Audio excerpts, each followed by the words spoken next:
எல்லாருக்கும் வணக்கம். இன்னைக்கு நம்ம எலக்ட்ரிக் ஃபீல்டுனா என்னன்னு பார்க்க போறோம். எலக்ட்ரிக் ஃபீல்ட தமிழ்ல மின்புலம்னு சொல்லுவோம். எலக்ட்ரிக் ஃபீல்டுனா என்ன அப்படின்னா, இப்போ ஒரு பாசிட்டிவ் பாயிண்ட் சார்ஜ் வந்து இருக்கு. இப்போ இந்த சார்ஜில் வந்து ஃபோர்ஸ் ஆக்ட் ஆகும் பொழுது இந்த சார்ஜ் பிங்கிற பாயிண்ட்டுக்கு டிஸ்டன்ஸில் வந்து மூவ் ஆகுது. இதைத்தான் நம்ம எலக்ட்ரிக் ஃபீல்டுன்னு சொல்லுவோம். அதாவது force experienced by a unit positive charge. So அதோட டிஃபைன் வேல்யூ நம்ம எப்படி எழுதுவோம் அப்படின்னா, the electric field at the point P, அதாவது பிங்கிற பாயிண்டில் அட் அ டிஸ்டன்ஸ் ஆர் டிஸ்டன்ஸில் எங்கே இருந்து அப்படின்னா ஃப்ரம் தி பாயிண்ட் சார்ஜ் க்யூவில் இருந்து ஆர் டிஸ்டன்ஸில் பிங்கிற பாயிண்டில் இருக்கக்கூடிய as a defined as the force that would be experienced by a unit positive charge placed at that point. So அந்த பாயிண்டில் அந்த யூனிட் பாசிட்டிவ் சார்ஜ் வந்து டிஸ்டன்ஸில் வந்து ஃபோர்ஸ் வந்து ஆக்ட் ஆகும் பொழுது மூவ் ஆகி போகிறது தான் நம்ம எலக்ட்ரிக் ஃபீல்டுன்னு சொல்லுவோம். அந்த எலக்ட்ரிக் ஃபீல்டை நம்ம எப்படி எழுதுவோம் அப்படின்னா E=F/Q0. எஃப்ங்கிறது வந்து ஃபோர்ஸு, Q0ங்கிறது is a unit charge. So இதை வந்து இதோட வெக்டர் குவான்டிட்டின்னு சொல்லுவோம். ஏன் வந்து இதை வெக்டர் குவான்டிட்டின்னு சொல்கிறோம் அப்படின்னா, இந்த இடத்துல அந்த சார்ஜ் வந்து ஒரு டைரக்ஷனில் வந்து மூவ் ஆகி போகுதுன்னு பார்த்தோமா, அப்போ இந்த இடத்துல அதோட மேக்னிடியூடும் அதோட எந்த டைரெக்ஷனில் வந்து மூவ் ஆகுறதுங்கிறதையும் நம்ம மெஷர் பண்ணுவோம். So both magnitude and direction ரெண்டையுமே வந்து நம்ம மெஷர் பண்ணுறதுனால இட்ஸ் அ வெக்டர் குவான்டிட்டின்னு சொல்கிறோம். இதோட எஸ்ஐ யூனிட் வந்து நியூட்டன் கூலும் பவர் -1. ஸோ இது எப்படி நம்ம எழுதுவோம் அப்படின்னா, நமக்கு தெரியும் E=F/Q0. F is a force, Q0ங்கிறது வந்து சார்ஜ்.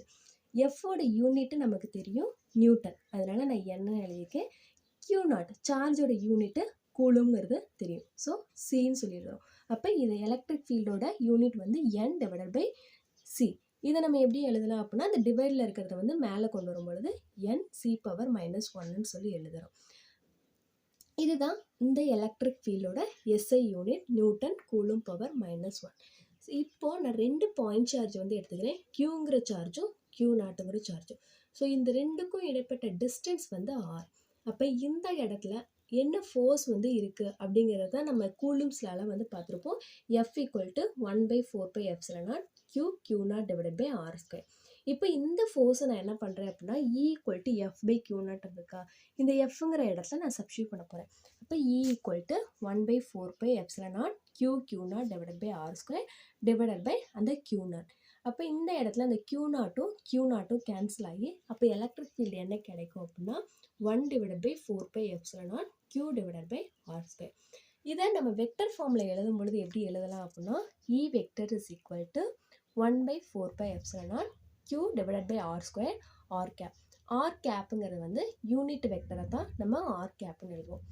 இந்த எலக்ட்ரிக் ஃபீல்டில் இருக்கக்கூடிய இம்பார்ட்டன்ட் பாயிண்ட்ஸ் என்ன அப்படின்னு சொல்லி பார்த்தோம்னா, ஸோ ஃபஸ்ட்டு பாயிண்டில் வந்து இப்போது சார்ஜ் வந்து நம்ம எடுத்துக்கக்கூடிய சார்ஜ் வந்து பாசிட்டிவ் சார்ஜாக எடுத்துக்கிறோம். அதாவது இந்த இடத்துல வந்து ஒரு பாயிண்ட் சார்ஜ் அந்த ஃபோர்ஸ் ஆக்ட் ஆகும் பொழுது பிங்கிற பாயிண்ட் வந்து மூவ் ஆகும், ஆறுங்கிற டிஸ்டன்ஸில் வந்து மூவ் ஆகும். அதைத்தான் நம்ம எலக்ட்ரிக் ஃபீல்டுன்னு சொன்னோம். ஸோ நம்ம இந்த இடத்துல என்ன மாதிரி சார்ஜ் வந்து எடுத்துக்கிறோம், நமக்கு சார்ஜில் 2 டைப்ஸ் ஆஃப் சார்ஜ் இருக்குது. பாசிட்டிவ் சார்ஜுன்னு இருக்குது, நெகட்டிவ் சார்ஜுன்னு இருக்குது. இப்போ நான் பாசிட்டிவ் சார்ஜ் வந்து எடுத்துக்கிறேன். அப்போ பாசிட்டிவ் சார்ஜ் இருக்கும் பொழுது அப்போ அதோட எலக்ட்ரிக் ஃபீல்டு வந்து எப்படி இருக்கும் அப்படின்னா, away from the source of the charge. அதாவது சார்ஜில் இருந்து நம்ம எடுத்துக்கக்கூடிய அந்த சார்ஜில் இருந்து வெளிநோக்கி வந்து இருக்கும். அதாவது இப்போ இந்த டயக்ராமை பாருங்கள். ஸோ இந்த இடத்துல பாசிட்டிவ் சார்ஜ் ப்ளஸ் Qங்கிற சார்ஜ் வந்து எடுத்துக்கிறேன். ஸோ அந்த இடத்துல அதோட எலக்ட்ரிக் ஃபீல்டு வந்து எந்த டைரெக்ஷனில் இருக்குதுன்னு பாருங்கள். அதாவது பிங்கிற பாயிண்ட்டுக்கு வெளிநோக்கி வந்து போயிருக்கும். அதாவது பாசிட்டிவ் சார்ஜில் இருந்து வெளிநோக்கி போகிற மாதிரி இருக்கும். அதான் அப்போ பாசிட்டிவ் சார்ஜுங்கும் பொழுது சார்ஜ் வந்து பாசிட்டிவாக இருந்துச்சு அப்படின்னா அப்போ அதோடைய எலக்ட்ரிக் ஃபீல்டு வந்து அவே ஃப்ரம் தி சார்ஜாக இருக்கும். இதே வந்து நம்ம நெகட்டிவ் சார்ஜ் எடுத்துக்கிட்டோம் அப்படின்னா, இப்போ நம்ம எடுக்கக்கூடிய சார்ஜ் வந்து நெகட்டிவாக இருந்துச்சு அப்படின்னா அப்போ அந்த எலக்ட்ரிக் ஃபீல்டு வந்து டுவர்ட்ஸ் தி சார்ஜாக வந்து இருக்கும். அதாவது இப்போ இந்த டயக்ராம் பாருங்கள், இப்போ பாசிட்டிவ் சார்ஜ் வந்து இருக்குது. இப்போ இந்த இடத்துல அதோட எலக்ட்ரிக் ஃபீல்டு அந்த ஆரோ மார்க் எப்படி இருக்குது அப்படின்னா, இந்த சோர்ஸ் சார்ஜை நோக்கி வந்து இருக்குது. இதுதான் வந்து நெகட்டிவ் சார்ஜுங்கும் போது டுவார்ட்ஸ் தி சோர்ஸ் சார்ஜாக இருக்கும். இதே வந்து பாசிட்டிவ் சார்ஜுங்கும் பொழுது it's away from the source சார்ஜாக வந்து இருக்கும்.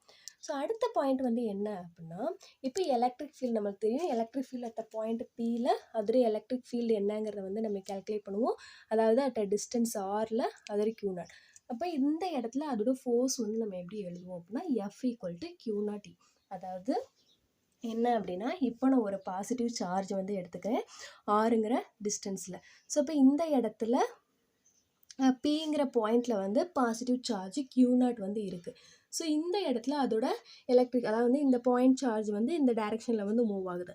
அப்போ அதோட எஃப் வேல்யூ நம்ம இந்த இடத்துல ஆக்ட் ஆகக்கூடிய அதோட ஃபோர்ஸை வந்து கால்குலேட் பண்ணுறோம். அப்போ எஃப் ஈக்குவல் டு Q0Eன்னு சொல்லி எழுதுகிறோம். அதாவது இங்கே இருக்கக்கூடிய பாசிட்டிவ் சார்ஜில் மூவ் ஆகி பிங்கிற பாயிண்டில் வந்து வருது. அப்போ பிங்கிற பாயிண்டில் வந்து என்ன இருக்குது அப்படின்னா ஒரு பாசிட்டிவ் சார்ஜ் வந்து இருக்குது. அப்போ இந்த இடத்துல அந்த செயல்படக்கூடிய அந்த ஃபோர்ஸ் வந்து நம்ம எழுதுகிறோம். அப்போ F equal to Q0E. So அதே வந்து நெகட்டிவ் சார்ஜ் வந்து எடுத்துக்கிறோம். அப்போ நெகட்டிவ் சார்ஜ் வந்து எப்படி இருக்கும் அப்படின்னா அதோட ஏரோ மார்க் வந்து டுவர்ட்ஸ் தி சோர்ஸ் சார்ஜாக வந்து இருக்கும். அப்போ இந்த இடத்துல வந்து அந்த பாயிண்ட் பிங்கிறதுல வந்து நம்ம பாசிட்டிவ் சார்ஜ் வந்து Q0 எடுத்துக்கிறோம். அப்போ இந்த இடத்துல செயல்படக்கூடிய அதோட ஃபோர்ஸ் வந்து F ஈக்குவல் டு Q0Eன்னு சொல்லி எழுதுகிறோம். ஸோ நமக்கு electric field E equal to 1/4πε0 Q/R² இருக்குது. அப்போ இந்த இடத்துல நமக்கு அந்த Qங்கிற சார்ஜ் தான் வந்திருக்கே தவிர நம்ம இங்கே பார்த்த Q0ங்கிற சார்ஜ் வரல. ஏன்னா நம்ம எஃபோட வேல்யூ வந்து சப்ஸ்டியூட் பண்ணும் பொழுது Q0 கேன்சல் ஆயிரும். அப்போ இந்த இடத்துல இந்த எலக்ட்ரிக் ஃபீல்டு வந்து எதை டிபெண்ட் பண்ணி இருக்கும் அப்படின்னா அதோட சோர்ஸ் சார்ஜ், அதாவது Qங்கிற சார்ஜ் தான் டிபெண்ட் பண்ணி இருக்கும்.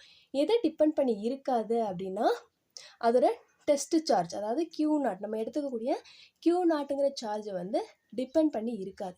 ஏன் அப்படின்னா இந்த இடத்துல நம்மளுக்கு வந்து Q/R² தான் இருக்குது. அதாவது இந்த சார்ஜை தான் வந்து டிபெண்ட் பண்ணி இருக்குமே தவிர இந்த Q0 வந்து டிபெண்ட் பண்ணி இருக்காது. அதுதான் வந்து தேர்ட் பாயிண்ட்ல வந்து சொல்லியிருக்காங்க. Electric field depends only on the source charge, it's independent of test charge. So already பார்த்தது இட்ஸ் வந்து வெக்டர் குவான்டிட்டி. ஏன்னா அதோட டைரக்ஷன் அண்ட் மேக்னிடியூட் ரெண்டுமே வந்து நம்ம வந்து இந்த இடத்துல வந்து மெஷர் பண்ணுவோம். அடுத்து வந்து என்ன சொல்கிறாங்க அப்படின்னா அதோட டிஸ்டன்ஸ் வந்து இன்க்ரீஸ் ஆனால் அதோட எலக்ட்ரிக் ஃபீல்டு வந்து டிக்ரீஸ் ஆகும். ஸோ இந்த இடத்துல வந்து அதோட டிஸ்டன்ஸ் வந்து இன்க்ரீஸ் ஆச்சு. ஸோ டிவைடில் இருக்கக்கூடிய அந்த டிஸ்டன்ஸ் ஆரோட வேல்யூ வந்து இன்க்ரீஸ் ஆச்சு அப்படின்னா எலக்ட்ரிக் ஃபீல்டு வந்து டிக்ரீஸ் ஆகும். சப்போஸ் ஆரோட வேல்யூ டிக்ரீஸ் ஆச்சு அப்படின்னா எலக்ட்ரிக் ஃபீல்டு வேல்யூ இன்க்ரீஸ் ஆகும். ஸோ அதைத்தான் வந்து இந்த டயக்ராமில் எக்ஸ்பிளைன் பண்ணியிருப்பாங்க. ஸோ 3 பாயிண்டில் வந்து இருக்குது. ஸோ ஒரு பாயிண்ட்ஸ் பாசிட்டிவ் சார்ஜ் வந்து இருக்குது. இந்த பாசிட்டிவ் சார்ஜில் 3 பாயிண்ட் வந்து எடுத்துக்கிறாங்க. பிங்கிற பாயிண்ட்டு, Qங்கிற பாயிண்ட்டு, ஆறுங்கிற பாயிண்ட்டு. அப்போ இந்த 3 பாயிண்ட்லேயும் அதோட எலக்ட்ரிக் ஃபீல்டு வந்து எப்படி இருக்கும் அப்படின்னா P is stronger then Q and R. ஏன் வந்து P is stronger then Q and R அப்படின்னா இந்த இடத்துல அதோட டிஸ்டன்ஸ் வந்து கம்மியாக இருக்குது. ஸோ மற்ற 3 பாயிண்ட்டையும் கம்பேர் பண்ணல அந்த P, Q, R இந்த 3 பாயிண்ட்டையும் கம்பேர் பண்ணல P தான் வந்து அந்த சார்ஜுக்கு நியரில் அதோட டிஸ்டன்ஸ் வந்து கம்மியாக இருக்குது. அப்போ டிஸ்டன்ஸ் வந்து கம்மியாக இருக்கும் பொழுது அப்போ அந்த இடத்துல அதோட எலக்ட்ரிக் ஃபீல்டு வந்து எப்படி இருக்கும் அப்படின்னா ரொம்ப அதிகமாக ஸ்ட்ராங்கராக இருக்கும். அதான் சொல்லியிருக்காங்க P is stronger then Q and R. ஏன் அப்படின்னா P is closer to the source சார்ஜுக்கு ரொம்ப பக்கத்தில் வந்து இருக்குது. அதான் சொல்லியிருக்காங்க அதோட டிஸ்டன்ஸ் வந்து இன்க்ரீஸ் ஆகும் பொழுது எலக்ட்ரிக் ஃபீல்டு வந்து டிக்ரீஸ் ஆகும். அதே டிஸ்டன்ஸ் வந்து டிக்ரீஸ் ஆகும் பொழுது எலக்ட்ரிக் ஃபீல்டு வந்து இன்க்ரீஸ் ஆகும். ஸோ அதை தான் இந்த 3 பாயிண்ட் சார்ஜை வச்சு எக்ஸ்பிளைன் பண்ணியிருப்பாங்க. ஸோ அடுத்து இந்த எலக்ட்ரிக் ஃபீல்டை வந்து நம்ம 2 இதாக வந்து டிவைட் பண்ணலாம், கிளாஸிஃபை பண்ணலாம். ஒன்று வந்து யூனிஃபார்ம் எலக்ட்ரிக் ஃபீல்ட், இன்னொன்று வந்து நான் uniform electric field. Uniform electric ஃபீல்ட்னா என்ன அப்படின்னா அதோட டைரக்ஷன் வந்து சேம் டைரக்ஷனில் இருக்கும். எல்லா பாயிண்ட்லேயுமே வந்து அதோட டைரக்ஷன் வந்து சேமாக இருக்கும். நான் யூனிஃபார்ம் எலக்ட்ரிக் ஃபீல்டுங்கிறது அதோடது வந்து ஆப்போசிட் டைரக்ஷனில் வந்து இருக்கும். இப்போ பாருங்களேன், இப்போ யூனிஃபார்ம் எலக்ட்ரிக் ஃபீல்ட் அப்படின்னா same direction and same magnitude at all point. எந்த பாயிண்டில் எடுத்துக்கிட்டாலும், இப்போ இந்த Pங்கிற பாயிண்ட் எடுத்துக்கிட்டாலும் சரி, இல்லை Qங்கிற பாயிண்ட் எடுத்துக்கிட்டாலும் சரி, இல்லை Rங்கிற பாயிண்ட் எடுத்துக்கிட்டாலும் சரி, எல்லா பாயிண்ட்லேயும் அதோட எலக்ட்ரிக் ஃபீல்டு அதோட டைரக்ஷன் வந்து மேக்னிடியூடும் எப்படி இருக்கும் அப்படின்னா சேமாக வந்து இருக்கும். இதே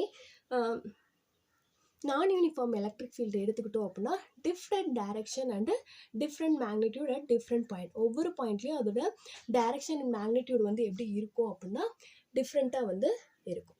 அதான் இதுதான் வந்து என்ன அப்படின்னா யூனிஃபார்ம் எலக்ட்ரிக் ஃபீல்டுக்கான டயக்ராம். இதில் எல்லாமே எப்படி இருக்குது அப்படின்னு சொல்லி பார்த்தோம்னா சேம் டைரக்ஷனில் வந்து இருக்குது. அதே மாதிரி அதோட மேக்னிடியூடு வந்து எப்படி இருக்குது அப்படின்னா சேமாக வந்து இருக்குது. இது வந்து நான் யூனிஃபார்ம் எலக்ட்ரிக் ஃபீல்டோட டயக்ராம். இந்த இடத்துல அதோட இது வந்து எப்படி இருக்குது அப்படின்னா டிஃப்ரெண்ட் பாயிண்டில் அதோட இது வந்து எல்லாமே வந்து டிஃப்ரெண்ட்டாக வந்து இருக்குது. ஸோ இந்த எலக்ட்ரிக் ஃபீல்டை 2 இதாக வந்து பிரிக்கிறோம். யூனிஃபார்ம் எலக்ட்ரிக் ஃபீல்ட், நான் யூனிஃபார்ம் எலக்ட்ரிக் ஃபீல்ட். யூனிஃபார்முங்கும் போது சேமாக இருக்கும், நான் யூனிஃபார்மும் பொழுது அது எல்லாமே டைரக்ஷனும் மேக்னிடியூடு எப்படி இருக்கும் அப்படின்னா டிஃப்ரெண்ட்டாக வந்து இருக்கும். ஸோ எலக்ட்ரிக் ஃபீல்டுனால என்ன அப்படின்னா E = F/Q0. அதாவது ஒரு பாயிண்ட் சார்ஜில் வந்து ஃபோர்ஸ் வந்து ஆக்ட் ஆகும் பொழுது பிங்கிற பாயிண்ட்டுக்கு ஆர் டிஸ்டன்ஸில் வந்து அந்த சார்ஜ் வந்து மூவ் ஆகி போகுது. அதைத்தான் வந்து எலக்ட்ரிக் ஃபீல்டுன்னு சொல்லுவோம். ஸோ இதில் இம்பார்ட்டன்ட் பாயிண்ட் என்ன அப்படின்னா அந்த சார்ஜை வந்து அந்த எலக்ட்ரிக் ஃபீல்டு வந்து நம்ம டிஃபைன் பண்ணுவோம். ஸோ பாசிட்டிவ் சார்ஜாக இருந்தால் அவே ஃப்ரம் தி சோர்ஸாக வந்து இருக்கும். நெகட்டிவ் வேல்யூவாக இருந்துச்சுன்னா டுவர்ட்ஸ் தி சார்ஜாக இருக்கும். அதுதான் இந்த டயக்ராம். Okay, thank you.